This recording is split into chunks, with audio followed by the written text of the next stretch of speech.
Hello, hello. Hello. Hi. That went too loud. That probably ruined whoever was listening to the audio. Oh my god. Hey, Matt. Hello. Yay. Should probably turn Yee. you up a little bit. Yes, that is usually the case with Yes. Yes, yes, anytime I yes. am in a PC with anyone else. Yep. Okay, so. uh, welcome whoever is listening. I know Dravy is here. I know you're Hello. here. And if anybody else Mm-hmm. is here, hello. Hello. We are here today to continue the trend of reading fanfic on stream because why the fuck not? And also, it gives me an Mm-hmm. excuse Mm-hmm. to use the new microphone because I really like it. So, Mm-hmm. uh, um, today we're gonna be reading a. You could call it a Dream SMP fic, but I it would might be more say, accurate to or say it's like a SBI verse fic, I guess. yeah, it is. It's an SBI verse. Yeah. Basically. I marked it as a Dream SMP I mean, one, it but does it's more fall of a in. SBI verse. Yeah, yeah, but it. I mean, it falls into both really because it has some Dream SMP lore in there, just a Yeah. little bit sprinkled in. So Yeah. Like this with some stuff of the with the. background Yeah, characters. exactly. And we might be able to But you don't see that really if we get need far to know enough. Dream SMP lore. Yeah, you don't need to know any Dream SMP lore to get into it. So, uh, Hmm. if you're not familiar with the stuff, you can still stick around and probably enjoy it. Hmm. Um, I mean, it's really good. yeah, it's very artsy fartsy. Mm. We love that around here. Yes. Uh, get that bread. Get that bread. So, let me just.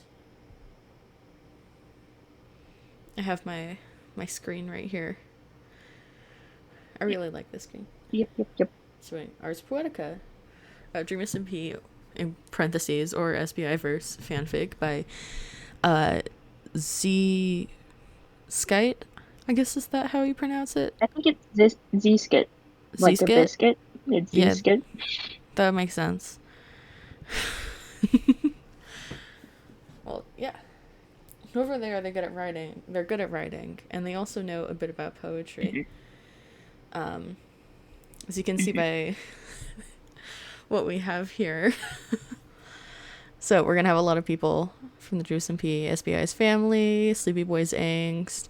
Yeah, if you look at the tags, you can see Hmm. some trigger warnings. They're gonna be mentioning some heavy subjects, as it were.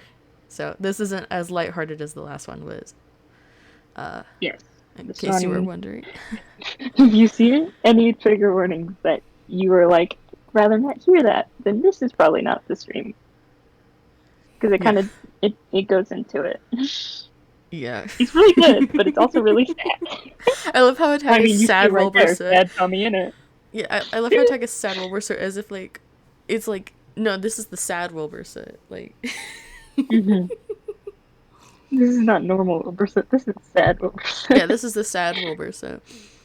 They got Bedrock Bros. Heavy angst, heavy angst. Ooh. Hmm. Hmm. Hmm.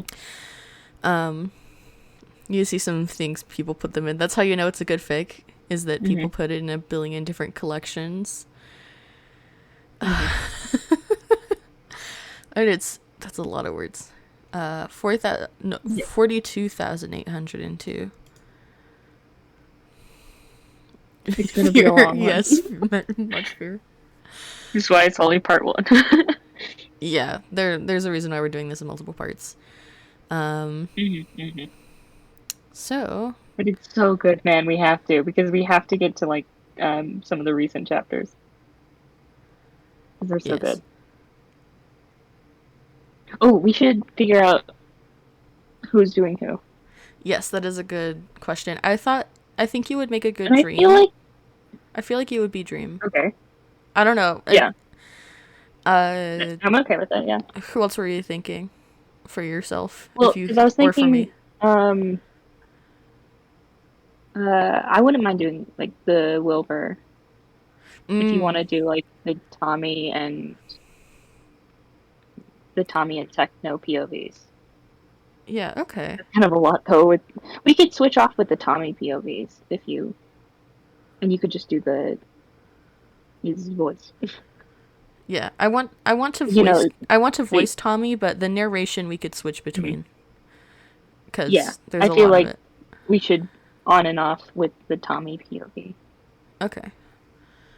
Uh, and then we'll just kind Do of. you I want me think to we read? can just go along with it. Uh, Mhm. just pick whoever we want as we go along.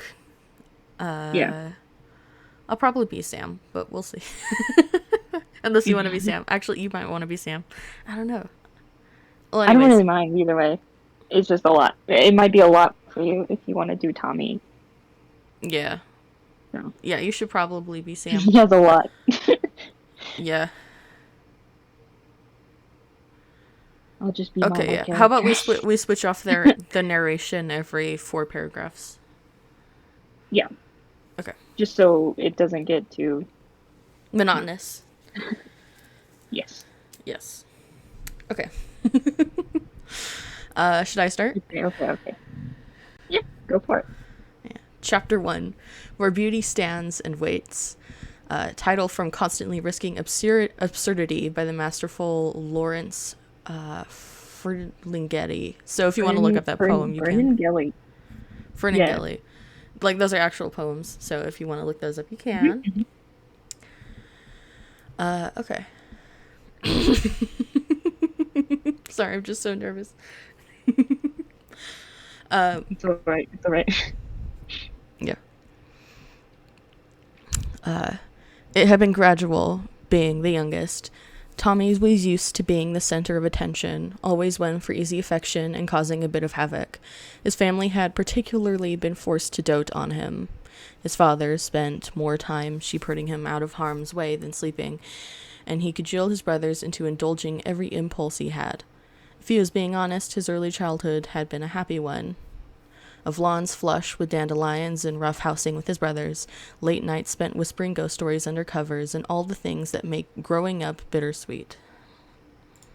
Let me put on music. Just, Mm. I can put on the Night in the Woods soundtrack. Mhm, mhm. Just to make it so there's noise in the background. But things changed. They always did, and his family was no different. It started off simple. His brothers were suddenly spending less time with him, occupied with high school and the separate hobbies that kept them out of Tommy's orbit. Tommy would knock on Wilbur's door to find the teen with headphones on his head and a notebook in hand, hunching over the pages as he scribbled down whatever song lyrics or fragments of a poem must thunder in his head, shouting at Tommy to get the fuck out of his room. Tommy didn't even bother with techno. He was never home anyways, always practicing fencing or studying at the library. It was times like these where Tommy saw how his two brothers, so different than the other, were twins. They were like parallel streetcars, always rushing along the trolley lines of their own lives that kept them separated, never crossing but always brushing past one another. Tommy rarely saw the other two in the same room, but sometimes, late at night, he'd hear them chatting quietly in the living room in tones softer than he heard in a while. No matter how much they pretended to hate each other, how many hours of silent treatment they condemned each other to, or how much they bickered, they were twins. They understood the other half in no way no one else other in the way no one else ever could, and they mutually agreed to ice their youngest brother out. This is you. Tommy, yeah. Tommy used to joke to his dad that the twins only got along when they ganged up on him. Sorry, the screen just went all pixelated for me. And they ganged up on him. But as years passed, and Tommy grew from 5 to 6, to 7 to 10, it seemed like his brothers had turned humor into reality. The days of light-hearted teasing and kicked shins under kitchen tables were gone. Now it was just rolled eyes and two tough shoves and huffs of, "Would you shut up and leave me alone for 5 minutes?" Dad was no help. The man was either driving Techno to a tournament or at work, rarely giving so much as a quick "see you later, mate" to Tommy as he hurried out the door. The few hours that he spent in the house was split between knocking out on the couch or braving Wilbur's constant need to pick a fight. The two were constantly arguing now over dinner plates and morning pots of coffee, and Lord help anyone caught in the crossfire. Tommy did his best to avoid the two when they got into it, and Techno was gone anyways. But it was like they were two black holes trying to drag him into their chaos. Every shouting match either had his name crop up or ended with both of them telling him off.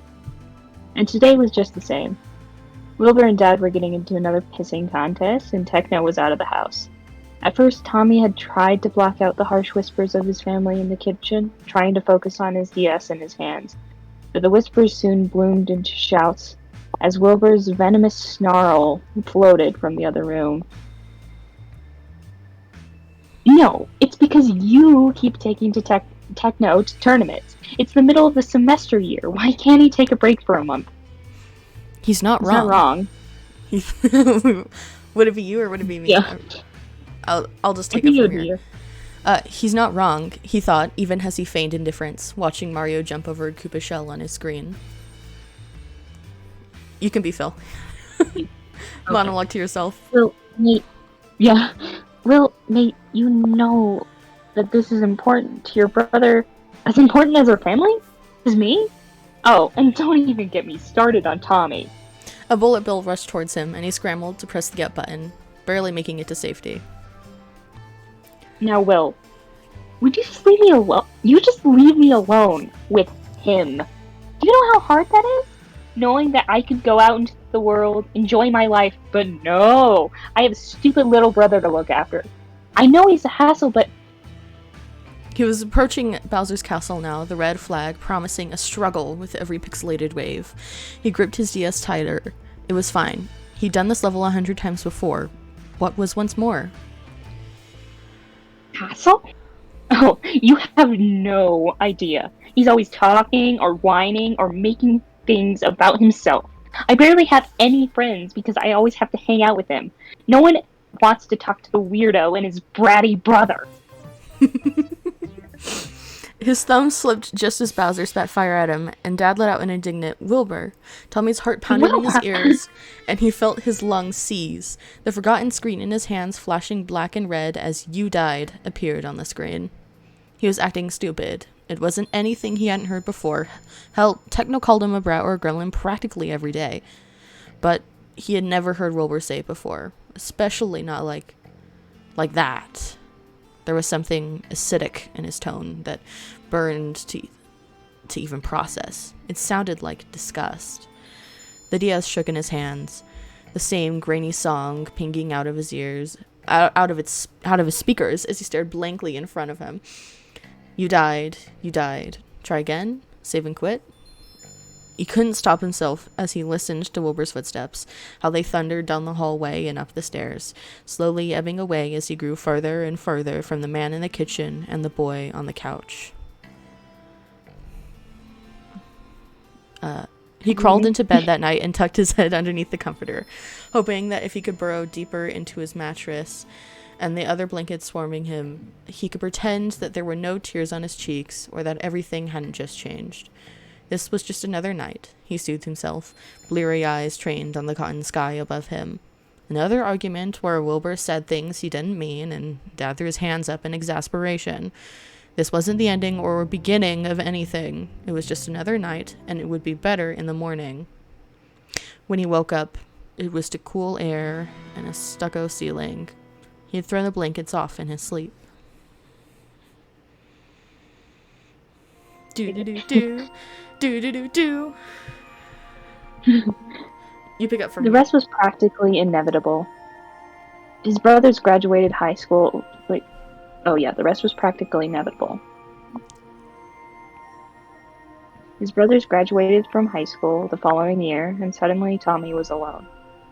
Techno had flew across the country to some pretentious-ass private school back east, riding on full scholarship from fencing and the title of high school valedictorian, while Wilbur went to a state school to study theater and music. The young adult bitched about it, came over on weekends to do laundry, and complained about his dorm mates who reenacted the entirety of Les Mis at 3 a.m., or professors. Sorry, it glitches out sometimes. Or to professors. Come on, don't be so glitchy. Come on. Give me a little image back so I can read. Technical difficulties.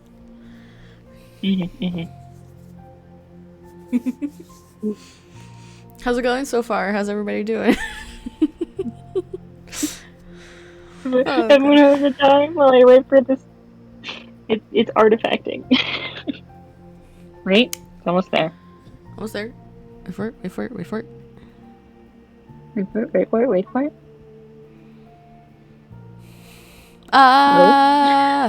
Yeah, that about sums it up.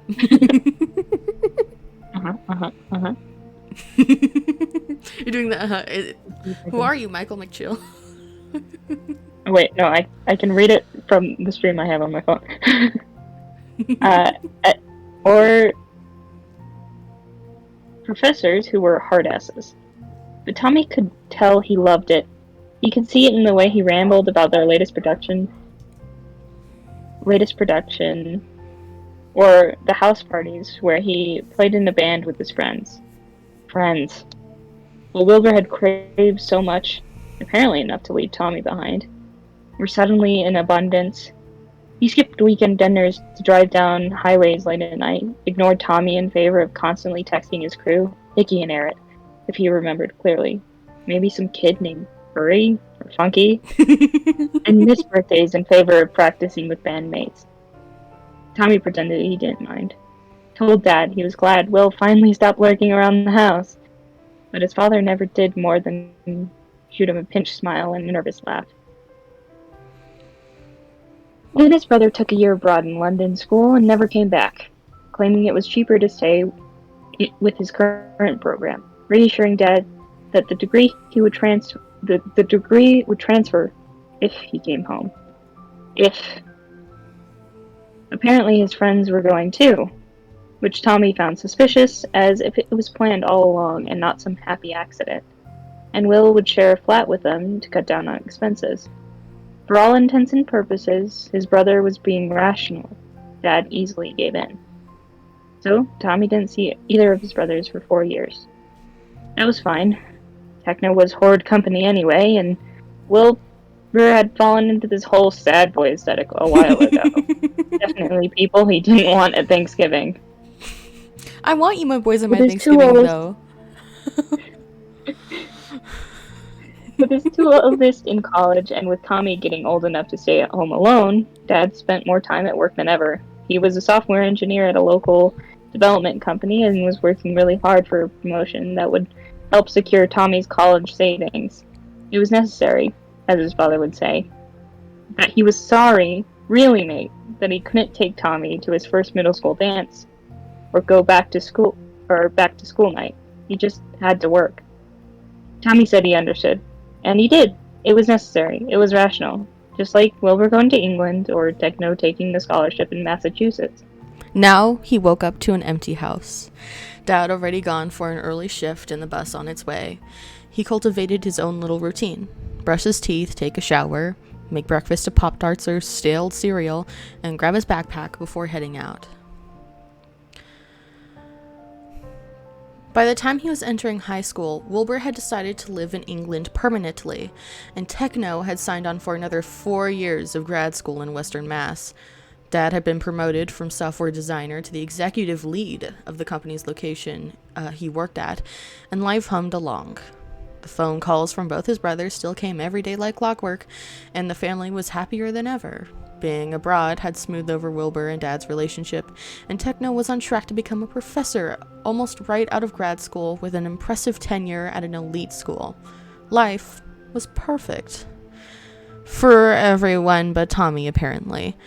4 months into his first semester in high school, he had more D's than C's. He was mandated to at least 5 hours of tutoring each week. It wasn't that he wasn't trying. He was trying so hard, but he just couldn't get it.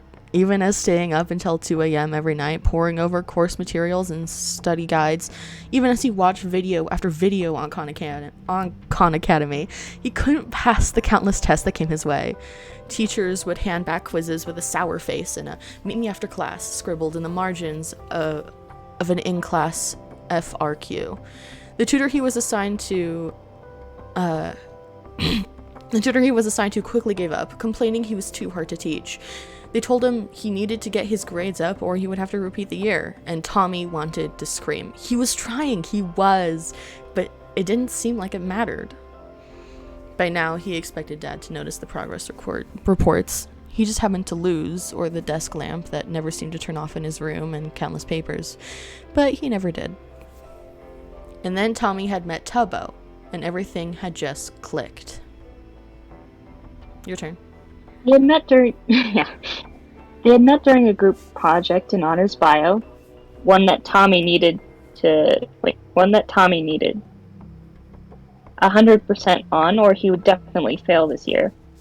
The two had gotten along like a house on fire. Tubbo was able to tell when Tommy was struggling and never hesitated to explain a concept to him.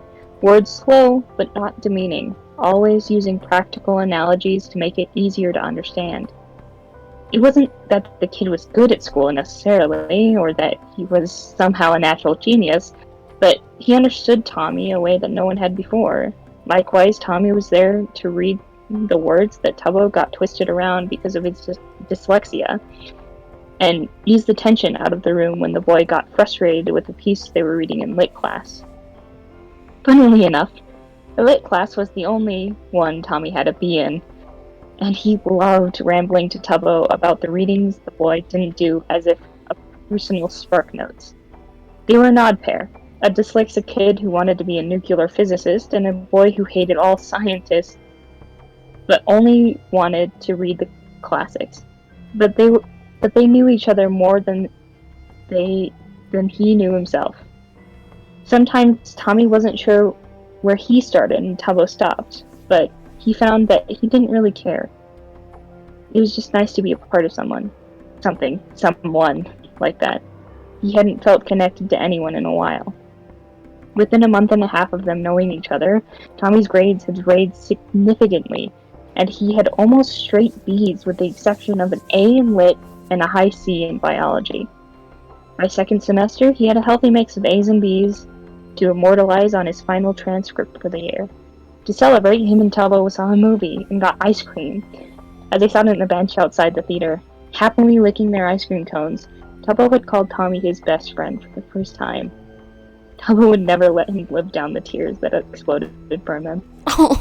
That evening, he'd raised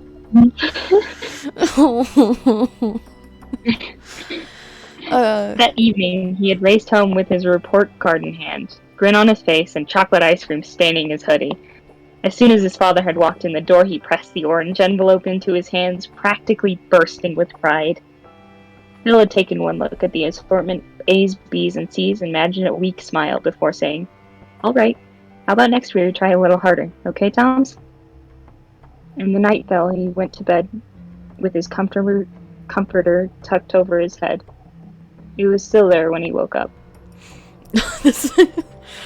We're only halfway through the first chapter, and it's like that already one gets me. Makes you want to cry.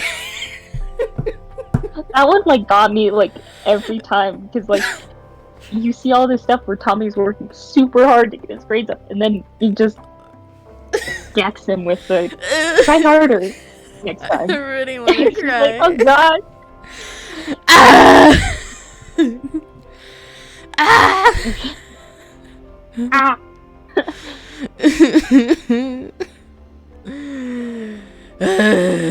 Okay. Is it me or you? It'll be me. Okay. Yeah. In junior year, his English teacher had pulled him aside to chat after class. Yes, pain. Tommy tried to shrug off his anxiety. Mr. Sam, or Mr. Awesome Dude, Tommy had taken to jokingly calling him, had a bit of a soft spot for Tommy since becoming his honors literature teacher in freshman year, watching him struggle and all that, and was more than thrilled to see Tommy sitting in his AP language class the following year. Tommy practically lived in the man's classroom, eating lunch in there when Tubbo or Rambo were in club meetings, or just showing up at her school to chat the man's ear off. When all the other teachers had given up on him, it was Mr. Sam who had believed in Tommy, staying after the final bell rung to explain difficult texts to him and recommend outside reading.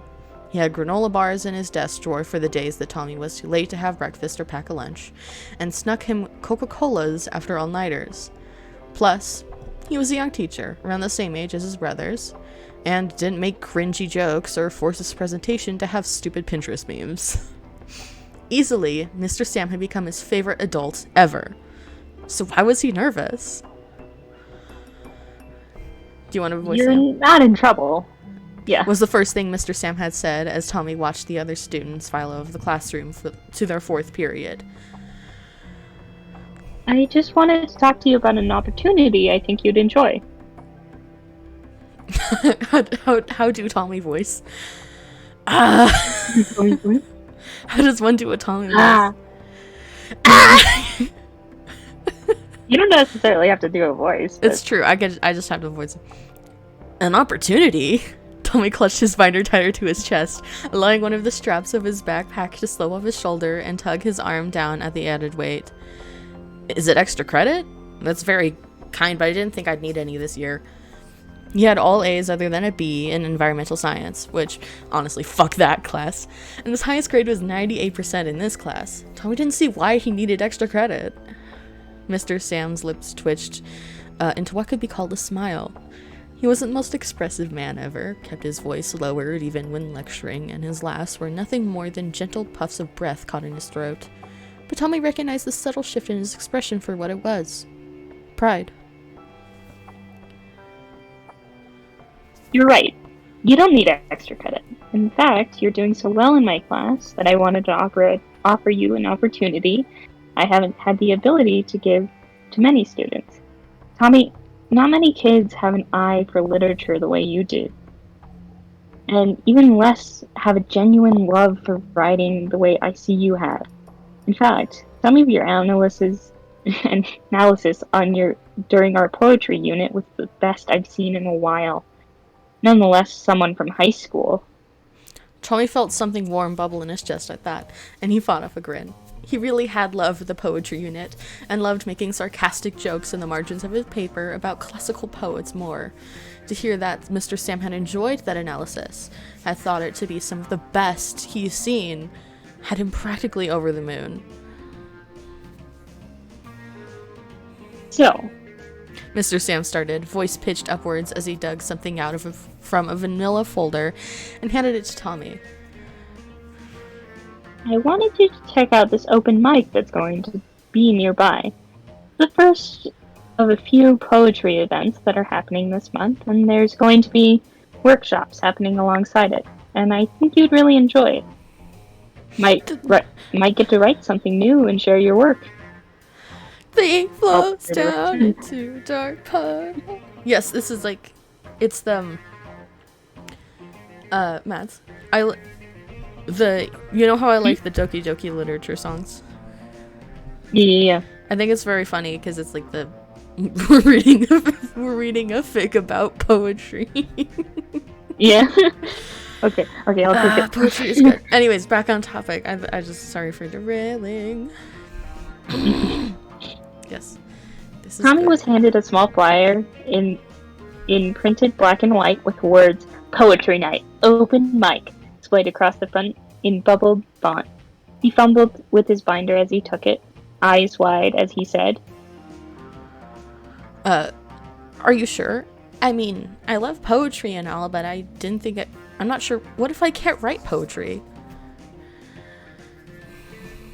Mr. Sam's dark eyes softened, and he reached out to place a hand on Tommy's shoulder, squeezing it gently. Everyone has to start somewhere. Every poet, from me to Pablo Neruda, started off without knowing a clue about what they were doing. Tommy, it's not about if you can or cannot write poetry. It's about if you want to. Tommy's eyes were practically bugging outside of his head. You write poetry? Really?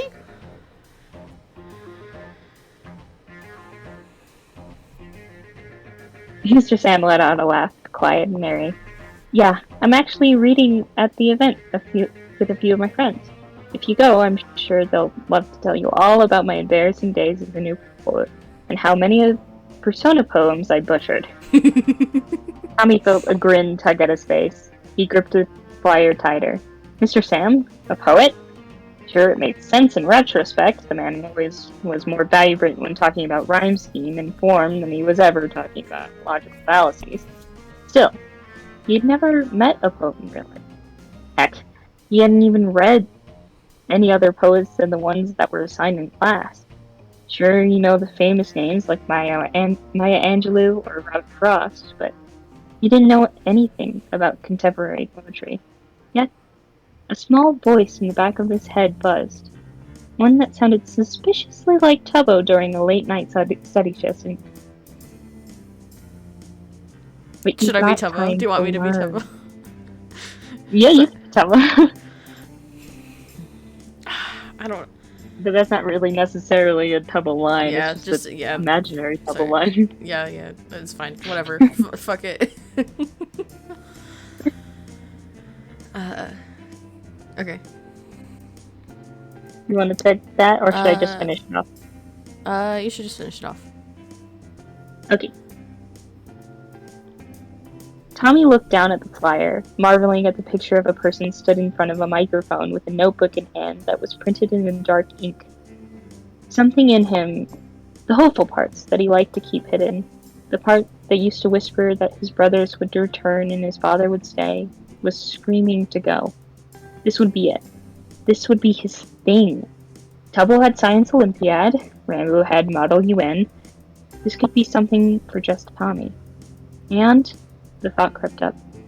I wouldn't have to come home to an empty house. And just like that, the decision was made. So, when exactly is this whole thing going down? And do I get to boo if your poem sucks? This time, Mr. Sam's smile was wide enough to show teeth.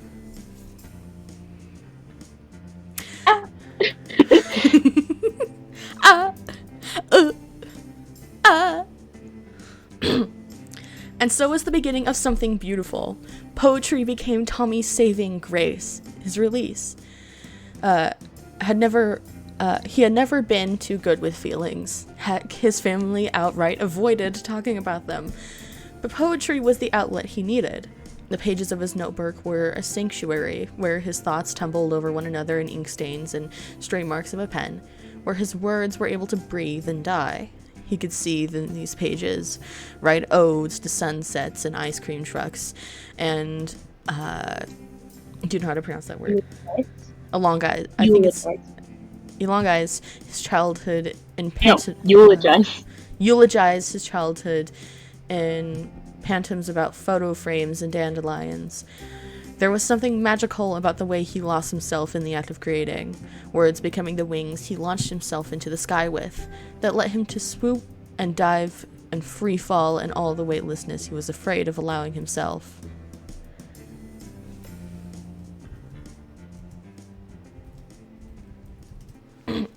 Poetry was Tommy. At his third open mic, he saw a poem read that changed his life. Rather, not read, but performed. The writer had come up to Mike, notebook missing, and with eyes unflinchingly trained ahead, and opened her mouth and spoke. The performance was nothing like Tommy had seen before. It catapulted itself into a narrative of grief, the tiniest grimace of her face implying a whole world of emotion that existed beyond the page, each bitter smile at mentions of broken hearts and ruined friendships giving Tommy an insight into the soul of another person. But more than anything, Tommy loved her voice. the way it trembled upon mentions of a mother, the way it blossomed as she reminisced about cherry blossoms on swings and summer nights. He could see her unspool the story's thread a bit more with each inflection of her voice. It was all so delicate, like a spider's web coming undone. Then he saw a group slam poem, and he knew he had to get in on this. Mr. Sam mentioned offhandedly that he used to perform in a slam team competitively in college, and knew a few folks that could get him involved, one being the woman who had performed earlier, Puffy. You want me to... Yeah, you pick up from here. Puffy, to put it simply, was a badass. She apparently was a national champion in slam poetry, and a few collections that Tommy couldn't wait to get his hands on. Not only that, but she gave off such a strong "don't fuck with me" vibes that been nurturing, all the while being nurturing towards those she loved. She was a multitude of things, and mostly she was just really fucking cool. You want me to be Puffy? I'll voice her. I'll voice her. Okay. I'd love to talk slam poem with you. Have you ever competed before? She smiled up at him from where she sat, nursing a cup of mint tea. Tommy shuffled awkwardly, and next to him, Mr. Sam gave an encouraging smile with a nudge with his elbow. Tommy flushed pink. No, you are actually the first performance I've ever seen, so... Puffy blinked. She looked thrown off, curly hair falling in front of her eyes before she pushed it off her forehead and grinned so bright Tommy thought he'd have to shield his eyes. Yeah. Oh, I'm your new slam mom, huh? Aren't I? That works. I've already got a few kids under my wings, and you'll vibe with Foolish and the others. What? Of course, you're still going to need to try out. No one gets on the team without working for it, and I have a feeling you'll surprise me. Slam season starts up in March, and we have a big one coming up this summer, so I'd get your classic and response together. I'm sure Sam will help you. She paused and took a sip of her tea before squinting back at Tommy. How old are you again? 16, 17 next April. Tommy hadn't a clue what was going on, but he didn't want to get on Puffy's bad side by ignoring her question. Oh, a young one. You'd probably be the youngest we've had on our team. Interesting. Well, Sam will give you the details about the tryouts once I figure them out, and I can't wait to see you there. Did I lose my... Oh, okay. She stood, smile plastered on her face as she extended a hand for Tommy to shake. He took it hesitantly, jolted by the eager pump she gave it. Great to meet you, Tommy. See you this spring! And with that, the poet walked away, leaving starstruck Tommy and chuckling Sam. The older man looked down at his student and gave him a gentle smile, nodding his head towards the cafe door as the two began to depart for the night. Looks like we've got to prep you for an audition. Looks like we got to get you prepped for an audition.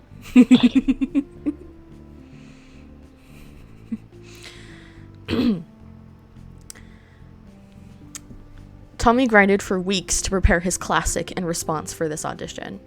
For his classical poem, he chose Constantly Risking Absurdity by Lawrence Ferlinghetti, the poem that was mentioned at the beginning. It was one he had always loved, a poem disjointed by form but brought flesh together with the reader through images of acrobats and high wires. Sam walked him through the process of writing a response. He was supposed to write a poem that aligned or contradicted the same themes that the classical author was discussing, as if in a conversation with the original material. At first, Tommy had no idea what that meant. How are you in conversation with a poem? Yet, he spent time rereading the poem, looking at each line, and he started to figure it out. Truthfully, to be a poet was to constantly risk absurdity, to live in constant apprehension that one day you'd push the boundary too far, make yourself an outcast among outcasts. To be a poet was to stand on a tightrope and balance over the chaos of daily life as you tried to make sense of it, to do flips and perform for the masses, all while holding your breath. It was the same feeling he got whenever Mr. Sam read one of his drafts. The same breathless fear in his stomach he got when Tubbo stole his poetry notebook and flipped through the pages. To constantly pursue beauty while alienating yourself from its bounds. He was a poet, and so he decided to write about that. What it meant to him to be a poet. So, Tommy wrote, rewrote, scrapped draft after draft of his response as the date of his audition loomed closer. He took each critique Mr. Sam gave in stride, keeping a special page in his notebook full of edits he wanted to make to each new draft. He practically memorized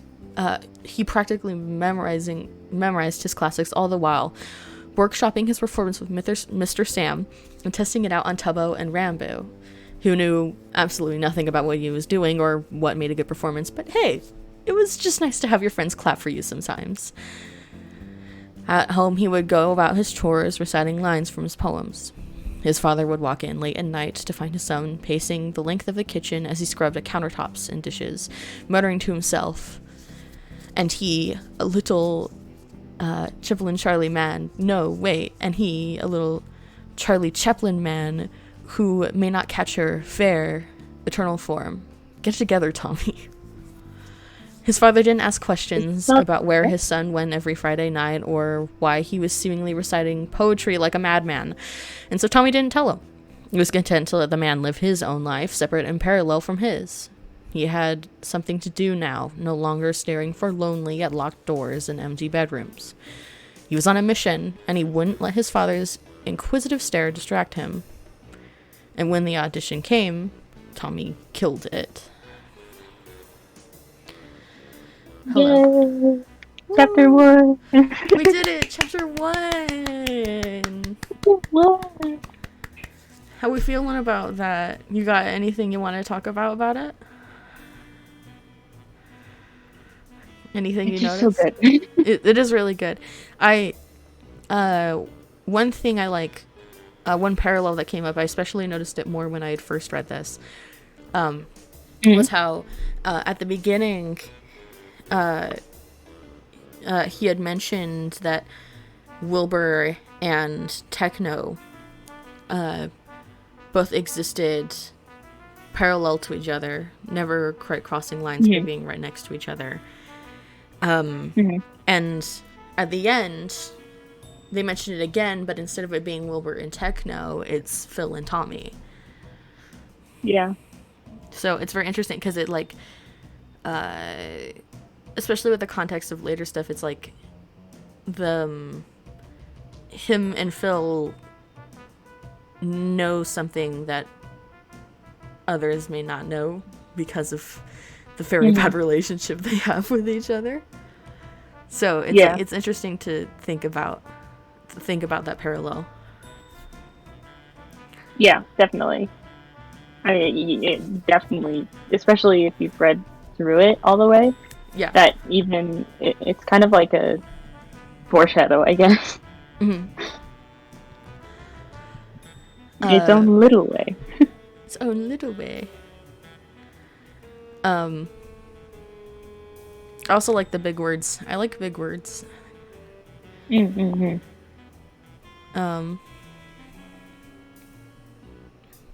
hard to find them when you're looking for them. Yeah, also the thing with the blankets. Yeah, the comforter. Yes. And it's kind of I like how they point out it's a comforter. Like, comfort. Ooh, you're right. I didn't think about that. It's not just his blanket, it's his comforter. Yeah. So it's like, at the beginning, it's like he doesn't accept the comfort, and like he throws the blankets off in his sleep, even though he needs it. But then, like, later, he does that, and the blanket stays. And so it's like, I think it's like him, I think it might be representing, like, him, both him maturing and also him coming to terms with the situation and trying to move on from it. Yeah. So it's also interesting Mm-hmm. Yeah. I mean, the author puts in a lot of like little interesting things like that, I think. Yeah. I also love the idea of him being like a madman reciting poetry in the house while Yeah, doing things. I just love that idea so much. muttering. It's so good to me. Get it together, get it together. Yeah, Oh, he's pushing being up. overtaken by the poetry madness slowly as this Yeah, chapter goes on. yeah. Yeah. By the end, he's basically turned into a different person by the end of the chapter, basically. Mhm. So, there He's you go. no longer that little boy, No which longer. again He's found something is new. foreshadowing. Yes. So, next chapter. uh, the nows of summer I'll start glitter this in a one. ring. These are cities where I'd hoped to live. Chapter title is from Troilette for Late July by Peter Klin. I don't know if I've read that one, but there's another poem you can look up. Mm-hmm. So all the titles of the chapters are like different, separate poems. Yeah. So all of them have like They're all really good. yeah. So if you really like, if you're like finished reading it and you're like, I want to really overanalyze everything, you know, you can do that. Tons of poems for you to overanalyze. Yeah, here's a poem you can overanalyze. Okay. So you should start because I ended the last one. Yeah. Mm-hmm, mm-hmm. It was the summer before senior year that it changed again. At first, everything was looking up. He had finished the year with all A's, managing to pull his grade up from a B+ after countless hours of studying with Tubbo over Discord. And he was on Puffy's slam team for this upcoming summer slam. He was stoked. The S&P slam was the biggest in North America, and there was going to be international teams competing in Los Angeles with them. He had never been in an in-person slam before. He'd only seen YouTube compilations of the big one, like the BNV or the CUPSI, and he was practically buzzing with excitement at the idea of becoming one of the largest in the year. What? You said CUP. Yeah.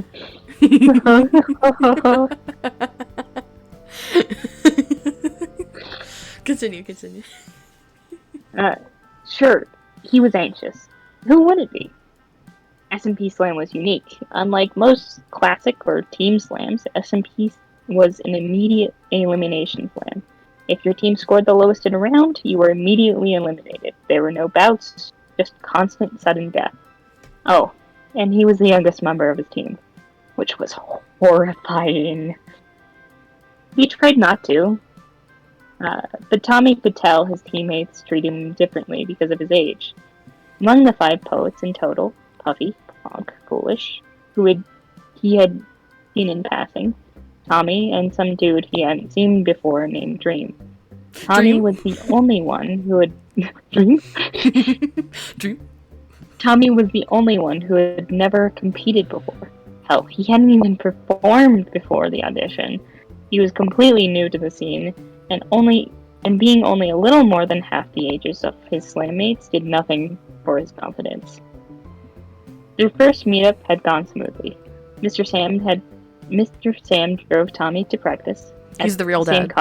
He had at the first coffee shop he had first met Puffy, and he was introduced to 2 new faces. First was Foolish. The man was, to be perfectly honest, a lovable idiot.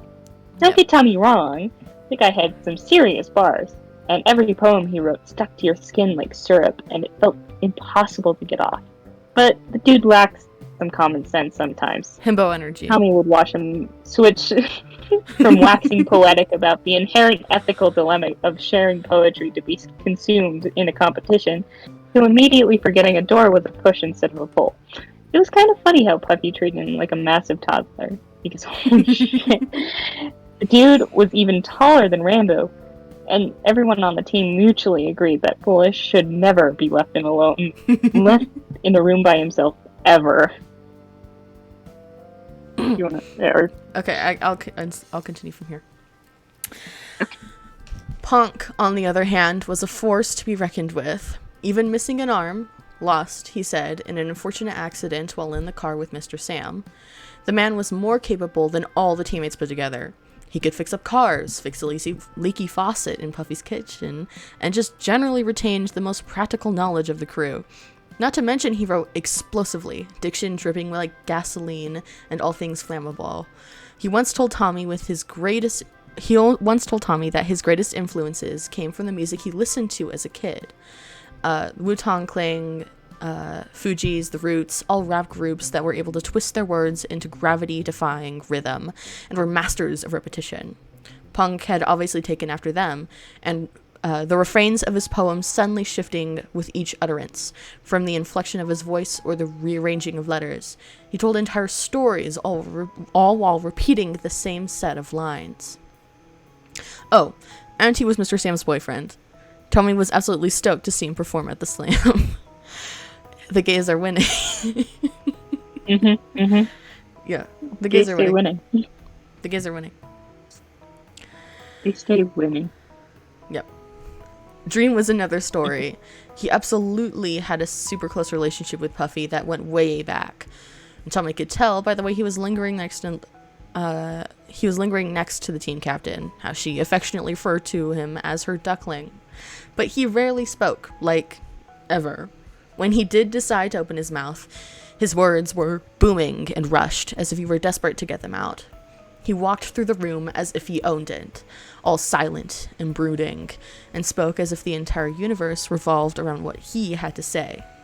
Tommy had to admit it. He got sketchy vibes from the guy, and from the way Dream tilted his head upon first meeting Tommy, as if he was a mountain cat stalking prey, Tommy knew the feeling was mutual.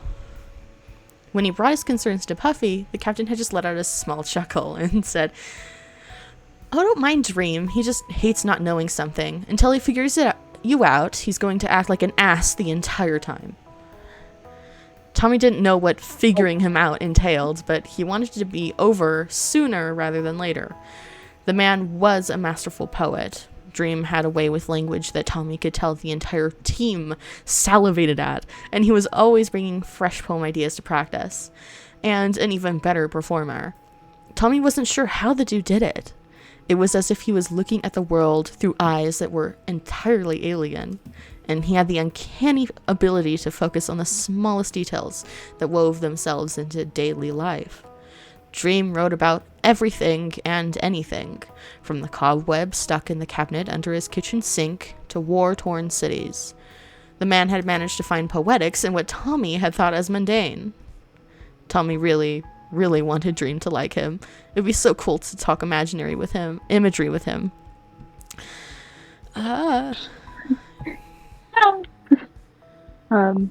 The first practice, they started with a writing warm-up, and then launched right into discussing the optics of the Slam. It was simple. There would be 4 teams in a room and 4 rounds. At the end of each round, the lowest scoring team would be eliminated. Thus, why he was concerned about the survival Slam, and the remaining teams would go forward. At the end of the 4 rounds, the top team would be sent to room 2, where they would complete the process all over again.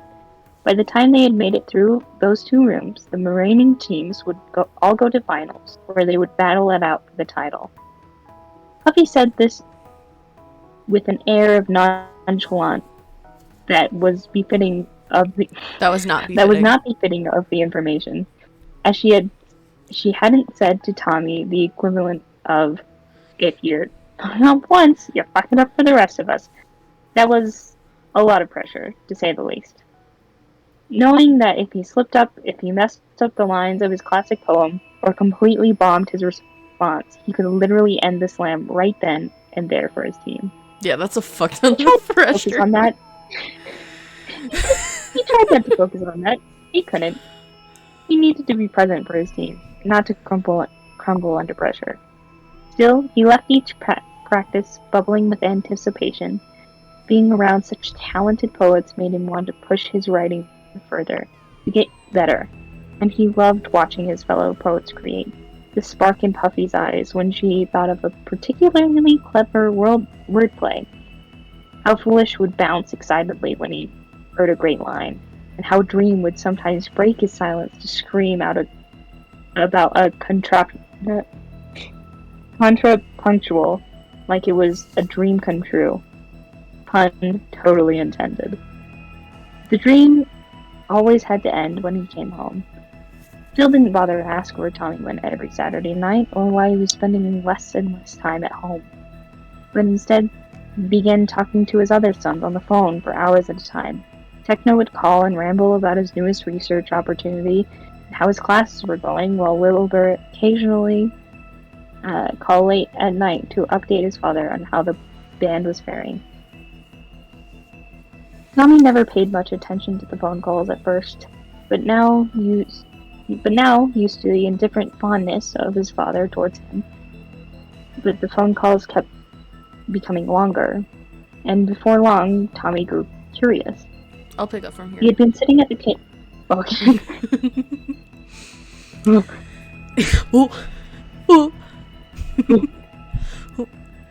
He'd been sitting at the kitchen table, completing some summer homework. What type of damned soul assigned summer government homework? That was cruel, unusual punishment, prosecutable by federal law.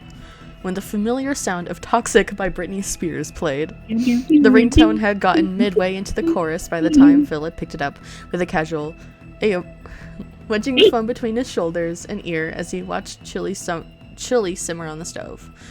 Tommy settled himself in the chair and prepared to tune out Wilbur's call. It was probably something about Nikki or Eric, or a question on how to wash bed linens. Something inconsequential. You're coming back to the States? When? Okay, so he was wrong. Tommy pitched forward in his seat. Government homework forgotten as he strained to hear about what? What?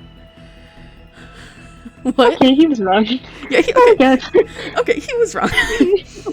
Oh, yeah, okay. Oh, God. Government homework forgotten as he strained to hear what Wilbur was saying on the other line. His brother's voice was muffled, grainy as it popped from the speakers of Phil's phone, but it was unmistakably Wilbur's in the way his voice lilted, as if each statement was a suggestion as opposed to an order. His brother always had the silver tongue of the three, able to talk his way out of anything. He'd been the only one to never have been grounded while under Phil's roof. The techno? Really? Tommy felt something prickly stir in his gut. What? What was that about techno? The man was still working on his final thesis, last Tommy heard, and would be occupied with research the entire summer. Why would Wilbur bring him up? And what would he be doing with techno? Phil's attention had been completely stolen from the chili pot in front of him. Turning with his arms crossed to lean against the counter, he made brief eye contact with Tommy, who was practically jumping up and down in his seat with impatience before muttering, "What time?" There was a muffled response from Wilbur, and suddenly Phil was scrambling to write something on a sticky note. Okay, gotcha. I'll be there to pick you up. Do you know what terminal you guys will be at? Oh, fuck me. Realization was cold as it hit Tommy, and he slowly stood from the table to start towards his room. Phil hadn't turned around from where he was scribbling on a sticky note, still nodding and humming along to whatever Wilbur was saying. This was insane. There was no way his brother, both of his brothers, were coming to visit. They hadn't been home in practically 7 years. They hadn't even regularly seen Tommy since he was 11. A lot had changed since then, more than just his height or messy baby teeth. And Christ, he was turning 18 next spring. What would they think of him now? Would they still see that bratty, stupid, annoying little brother that had initially driven them away? Or would they see who he was now? A poet, a growing one, who had made language the Noah's Ark to loneliness's flood. I love the poetics. I love the poetics. So much. Yeah. The language of Noah's Ark to loneliness's flood. That's such a good line, man. I need to process that for a second.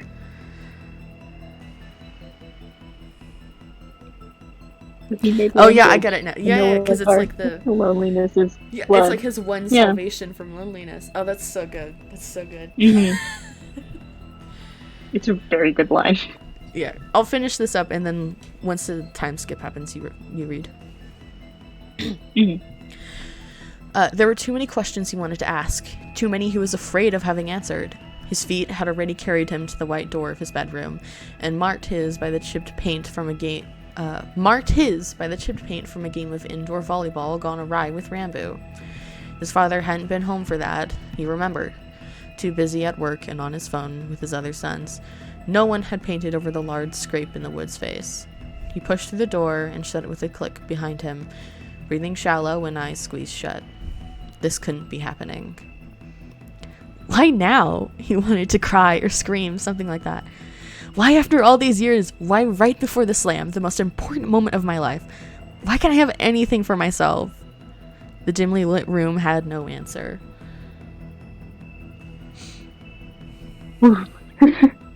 It does. The music does give zeeskeit vibes. It's like the creepy, like, subtle thing.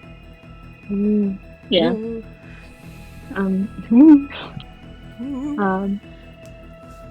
They arrived at the airport at 6 a.m. in the morning, the following Tuesday.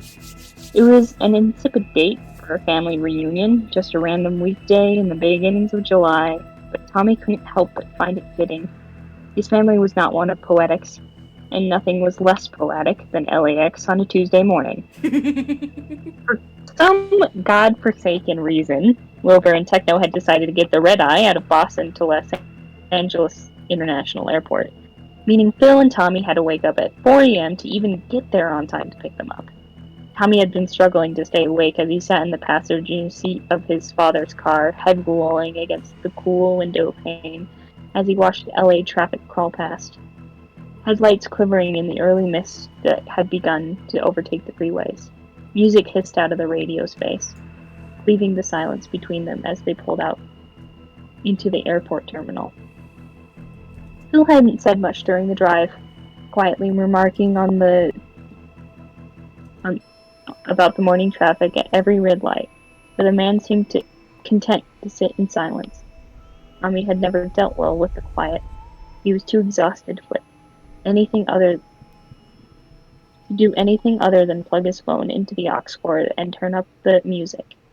Phil grimaced slightly as Tommy blasted the entire discography of Brockhampton, but remained quiet as he gripped the steering wheel. I find that hilarious. What is Brockhampton? What is that? It's I legit don't know what it is. It's a group of, like, rappers. They do a bunch of cool stuff. Yes. Yeah. It's a whole group of guys. Yes. The people made the things. Yes. Fun fact. Turns out once you become friends with poets, your music taste expands exponentially. Tommy now had at least 20 new albums saved on his phone, including some neo-soul mixes from punk that Tommy was sure Techno would detest. He's cultured now. He's become cultured. Alright, here we are, Phil muttered distractedly as he pulled to the side of the curb, blue eyes scanning for his sons in the herd of people exiting LAX's glass doors. Wilbur texted that he just touched down, so they should be here in a few minutes. Tommy squirmed in the seat, biting into his bottom lip as he struggled to get comfortable. He was nervous. Understatement of the year. He hadn't spoken to his brother in the past 8 years. Just happy birthdays and holiday well wishes over the phone. And he was already dreading the lulls in conversation that were bound to occur. The last time he had a conversation with both of his brothers, a real one, not one consisting of half-hearted conversations about classes or what movie was in theaters, was the Christmas before Wilbur had left for Europe. Techno had flown out from Massachusetts, and for once, the entire family were huddled together under one roof. It had been a night of hot chocolate and grainy holiday specials from the 60s, but had been the best night of Tommy's life. There was a flash of sickeningly familiar pink. Then Phil let out a surprised hum before honking his horn twice. Tommy dug his nails into his palm as he saw the pink head turn, the indifferent gaze of the stranger, his older brother, landing on the car. Tommy tasted something sour in his tongue as his mouth went dry. Can I pick up from here? Oh, yeah.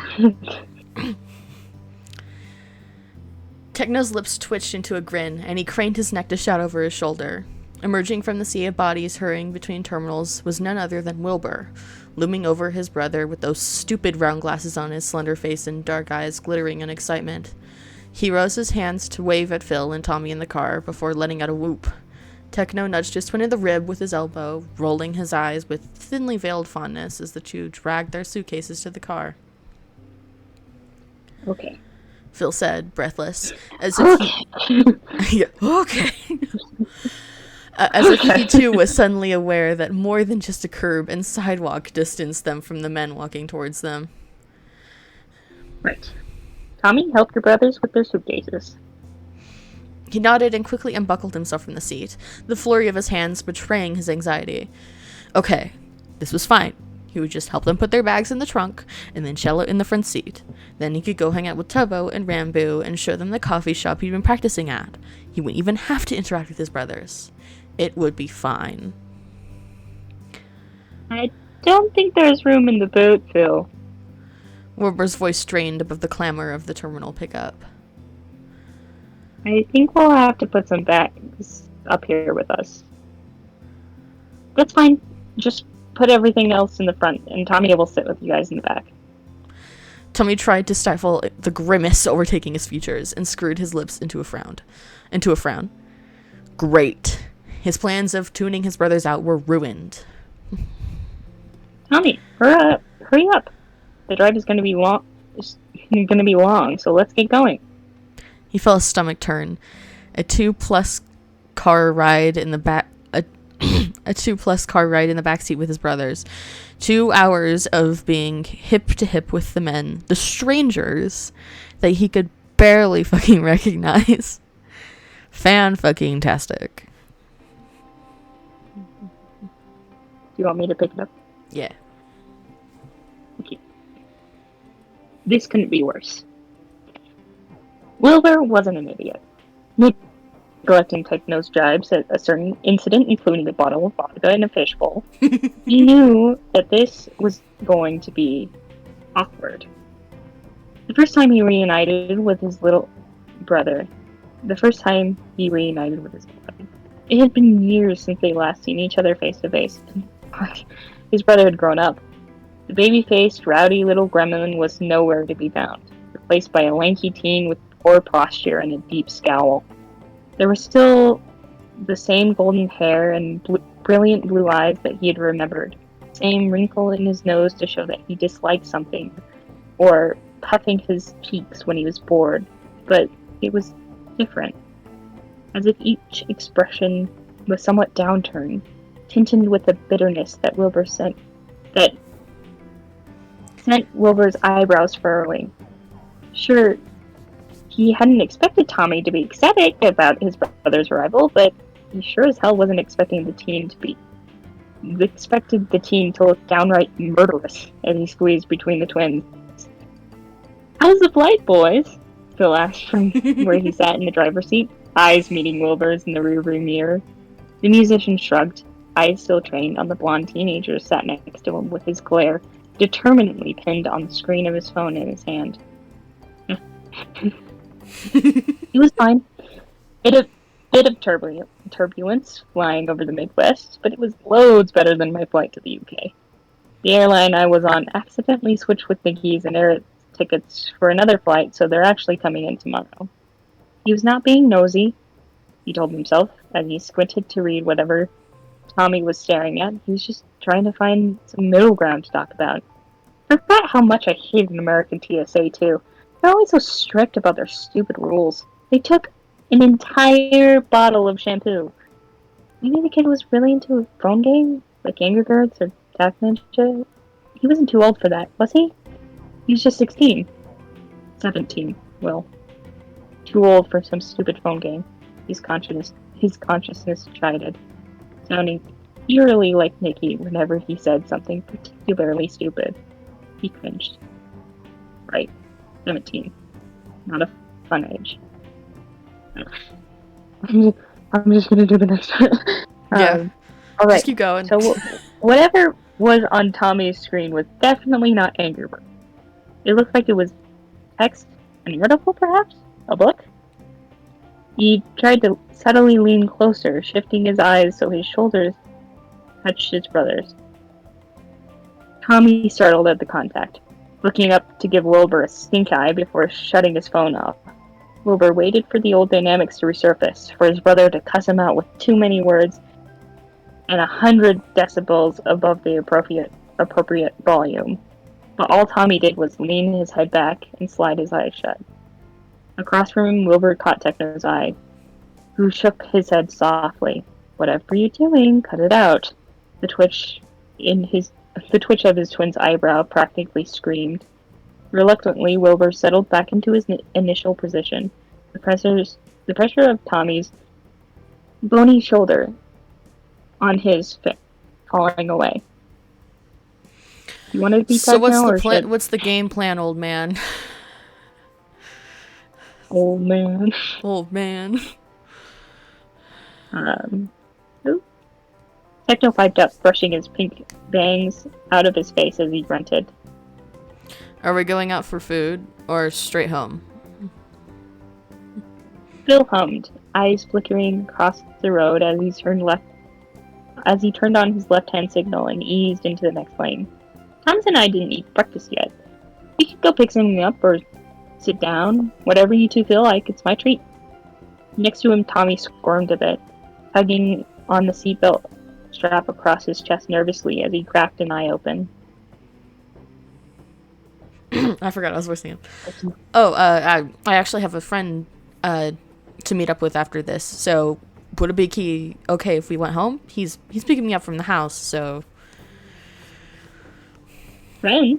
Who?" Wilbur asked at the same time Phil said, "Where? We can drop you off to save trip."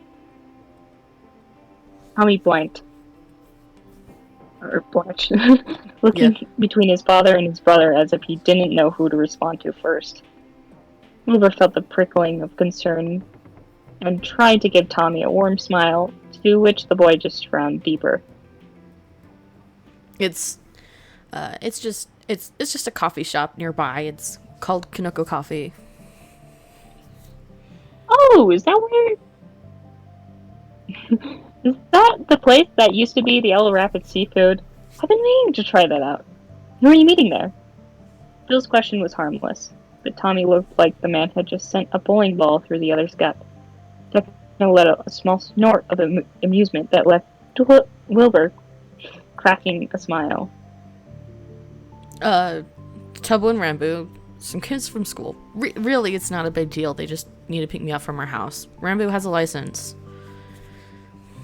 Phil blinked, face momentarily going blank as he processed his son's words. Wilbur frowned.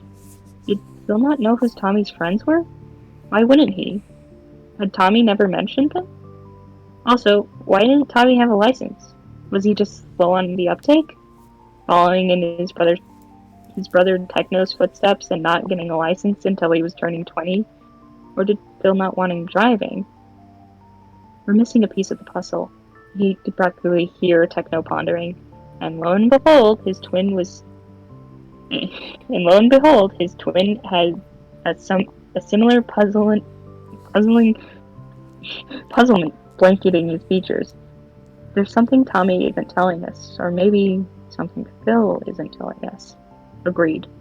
Wilbur huffed internally, crossing his arms from where he sat as he eyed his youngest brother. Tommy's knee was bouncing up and down, his teeth gnawing on the bottom lip as he waited for Phil to respond. The car was quiet as the oldest passenger took an exit and glided off the freeway, the engine rumbling quietly as they drove. Then, "All right, why don't we take you and we can all get breakfast at Kanoko's? That way Rambo doesn't have to pick you up and you guys can hang out while twins and I eat." Yeah, I'm good with that.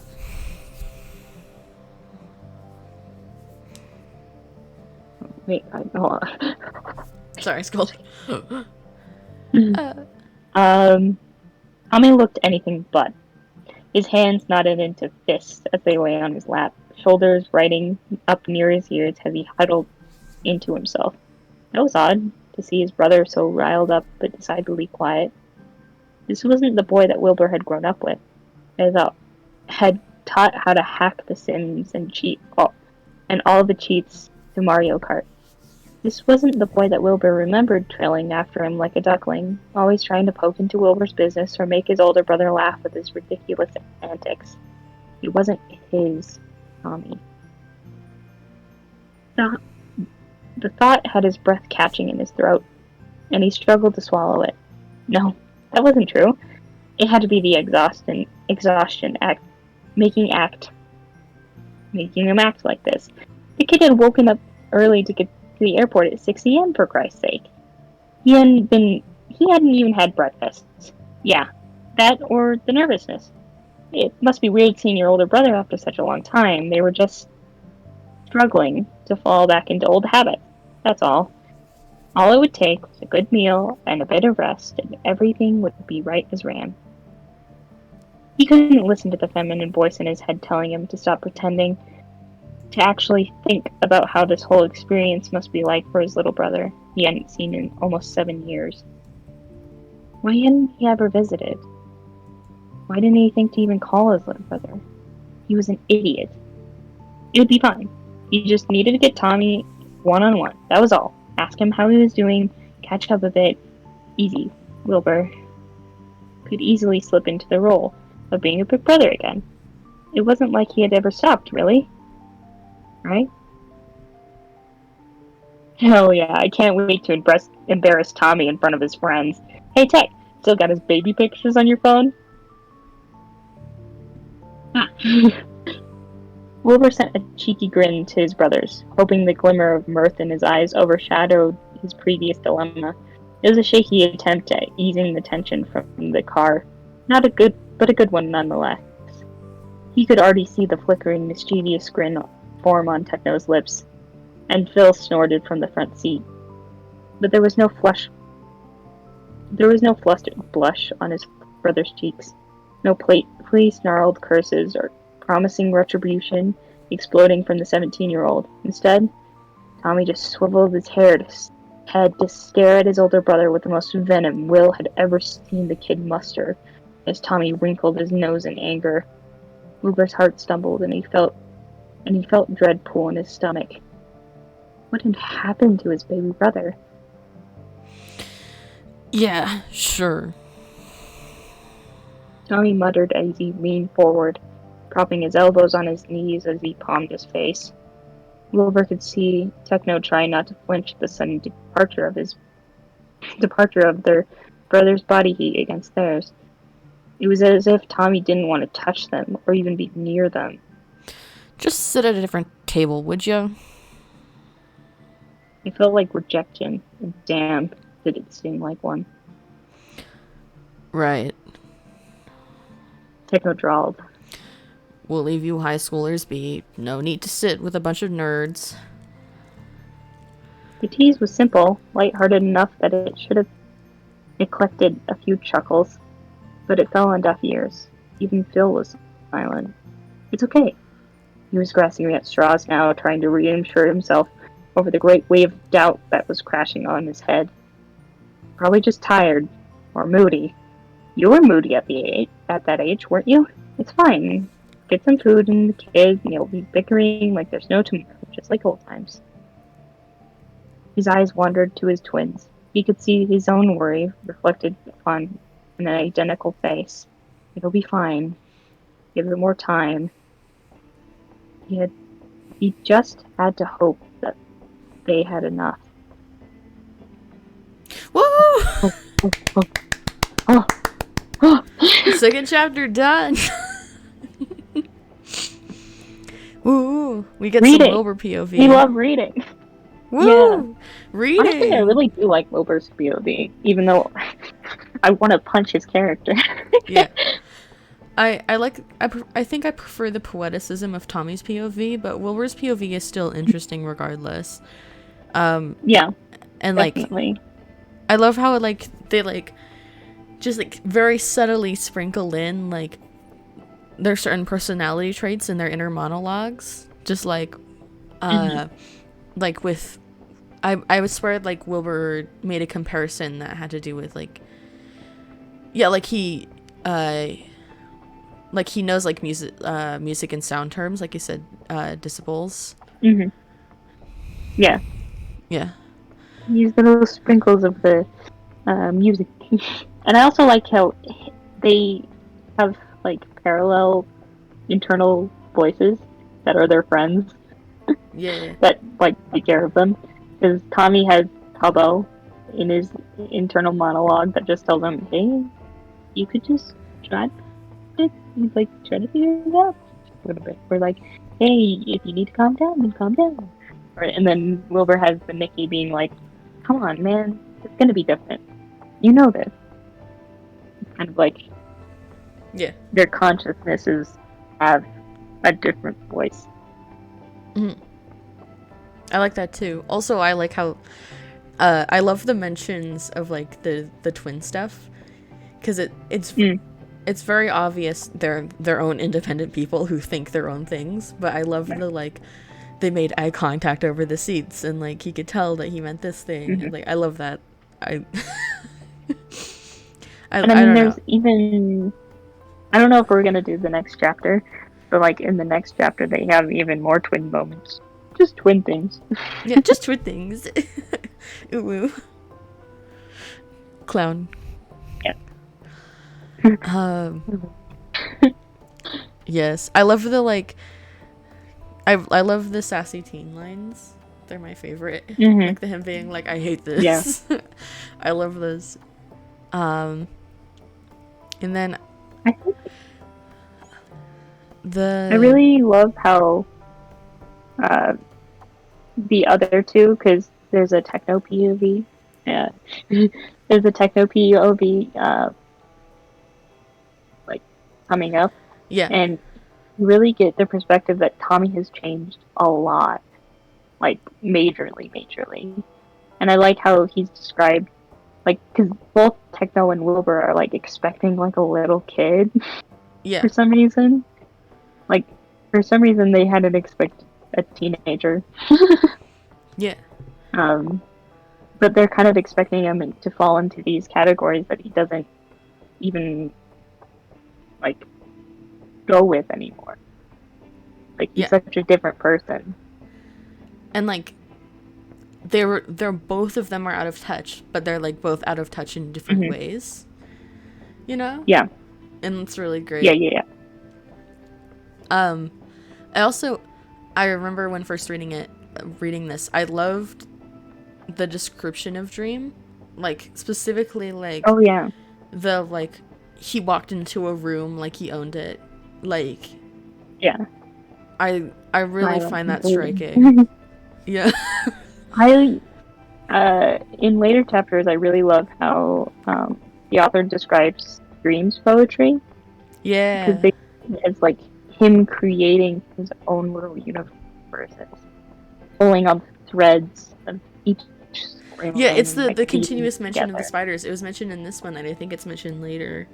Like, there's a lot of reoccurring symbolism that if you look for it, you can find.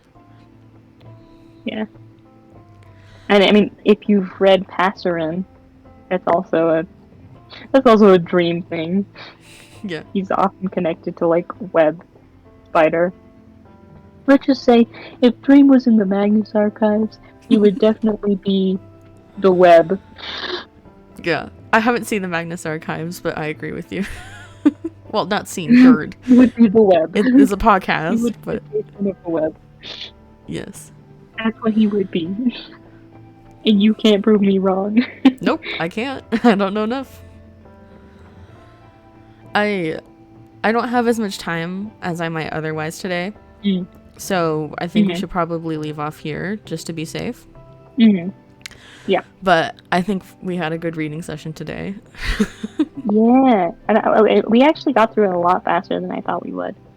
Yeah. And each one took about 30 minutes. So. The chapters are surprisingly short. You know, like as a person who likes reading longer fics, they're surprisingly short. Yeah. like they feel long though.